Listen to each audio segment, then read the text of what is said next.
నిర్మల్ పట్టణంలో వర్షాకాలం భారీ వర్షాలు కురిసినప్పుడు రోడ్డుపై నీరు నిల్వ ఉండకుండా తగు చర్యలు తీసుకోవాలని సంబంధిత అధికారులను జిల్లా కలెక్టర్ ఆదేశించారు. పట్టణంలో గతంలో వర్షాలు కురిసి నీటిమయమైన శివాజీ చౌక్, మంచిర్యాల చౌరస్తా, విశ్వనాథపేట్ అలాగే సిద్దాపూర్ వాగు ప్రాంతాలను బుధవారం పరిశీలించారు.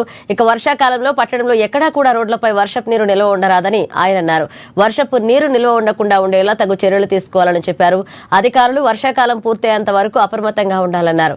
పట్టణ ప్రజలకు వరద నీటి వల్ల ఇబ్బందులు కలగకుండా చూడాలని, అలాగే డ్రైనేజీలు, నాలాలు పరిశీలించారు. ఇక ఎప్పటికప్పుడు పూడికలు తీసివేస్తూ నీటి ప్రవాహానికి ఇబ్బందులు కలగకుండా చూడాలన్నారు.